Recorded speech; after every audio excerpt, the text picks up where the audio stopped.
안녕하세요. 지니입니다. 조선시대 여성의 삶, 그 네 번째 시간입니다.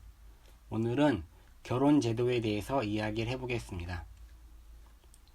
결혼을 꼭 해야 하는 것일까요? 예전에는 결혼을 꼭 해야 하는 것이다 라고 많이 생각을 했습니다. 요즘도 그렇게 생각을 합니다. 그렇기 때문에 결혼을 하지 않은 사람을 만나면 결혼에 대한 유무를 묻기도 하지요. 그리고 명절 때 결혼을 하지 않은 친척이 있을 때 언제 결혼하냐? 라는 잔소리를 늘어놓기도 합니다. 결혼하지 않은 사람을 향해 미혼이라고 그러지요.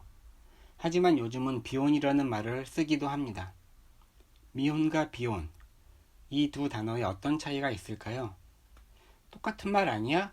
라고 생각할 수도 있지만 큰 차이가 있습니다. 미혼은 아직 결혼을 하지 않았다는 뜻으로 언젠가는 결혼을 할 거다라는 뜻이 있지요. 결혼을 하는 것이 당연하고 정상적인 것처럼 여기는 문화 속에서 만들어진 말이라고 생각합니다. 지금도 많은 사람들이 이와 같은 생각을 하고 결혼을 하지 않은 사람은 무슨 문제가 있는 거 아닌가? 라는 생각을 하기도 하지요. 반면 비혼은 결혼을 하지 않음이라는 뜻이 있습니다. 비혼에는 아직이라는 단어가 없습니다. 결혼은 필수가 아니라는 의미가 담겨져 있는 것입니다. 현대사회는 갈수록 결혼 연령대가 높아지고 있으며 결혼은 필수가 아니라고 생각하는 사람들이 많이 있습니다. 그렇다면 조선시대는 어떠했을까요? 조선시대는 결혼이 필수였습니다. 나이가 들었지만 결혼을 하지 못한 여성이나 남성이 있을 경우에 마을에서 짝을 찾아 맺어주기도 했습니다. 심지어 마을 수령이 결혼 시기를 놓친 사람들을 결혼시키기 위해서 나라의 재정을 청구하기도 했고요. 결혼을 하지 못한 사람들이 있는데 방관하거나 모르는 척 했을 경우 문책을 당할 수도 있었습니다. 그 이유는 결혼을 하지 않은 사람들 때문에 음양의 화가 상해서 나라에 재난이 올 수도 있다고 믿었기 때문입니다. 조선시대 결혼제도는 원칙적으로 일부 일처제입니다.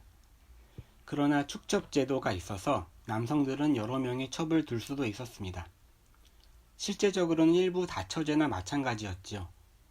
중국에서는 제후는 9명, 경대부는 2명, 선비는 1명의 첩을 둘 수 있었습니다. 첩을 두는 이유는 자손의 번창이었는데요. 자손에 집착하는 것은 유교적인 사고방식이었습니다.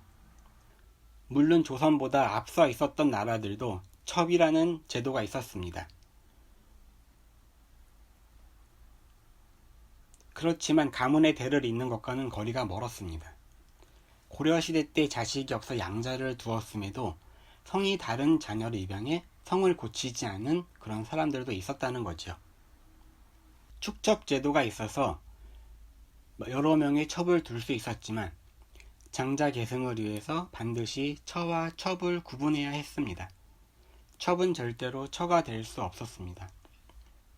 이를 두고 처를 보호하고자 하는 것이다 라고 생각할 수도 있지만 대를 잇기 위한 적장자를 구분했던 것입니다.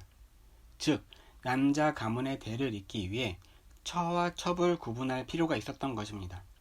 그리고 처첩의 신분 차이가 있었는데 처는 남편의 관직에 따라 봉작도 받았고요. 자녀도 관직에 나갈 수 있었지만 첩은 그렇지 못했습니다. 법으로도 처와 첩의 구분은 확실했고요. 이를 어길 시에 처벌을 내리기도 했습니다. 법의 조항은 이렇습니다. 처가 있는데 또 처를 맞이하면 장 90대 후처와 이혼을 한다. 정처를 첩으로 삼으면 장 100대 본래대로 환원 조치한다. 처가 있는데 첩으로 정처를 삼으면 장 90대 그리고 본래대로 환원 조치한다. 라는 법 조항이 있었습니다. 네, 좌우간 조선은 법적으로 일부 일처제였지만 남자들은 여러 명의 첩을 둘 수 있었다라는 것입니다. 반면 여성은 어땠을까요? 여성은 평생 한 명의 남자에게 성적으로 종속되어 있었습니다. 남성들은 성적으로 자유로웠지만 여성들은 평생 한 남자와만 성관계를 할 수 있었습니다. 이는 분명 불평등한 결혼관계였습니다. 남편이 죽고 제가 하는 것을 일부 일처제라는 법에 어긋나는 것이 아님에도 수조를 강요받았습니다. 이를 두고 근대 여성 해방론을 외쳤던 나혜석이라는 분은 이런 말을 했습니다. 조선 남성은 이상하회이다. 자기는 정조관념이 없으면서 처에게나 일반 여성에겐 정조를 요구하고 또 남의 정조를 빼앗으려 합니다. 조선의 남성이란 인간들은 참으로 이상하오. 잘나건 못나건 간에 그네들의 적실, 후실에 몇 집 살림을 하여도 여성에게는 정조를 요구하고 있구려. 하지만 여성도 사람이에이다. 라고 말이죠. 조선시대의 불평등한 결혼구조, 평생 한 명의 남자에게만 성적으로 종속시켰던 조선시대의 결혼구조를 아주 적나라하게 비판하고 있는 것입니다.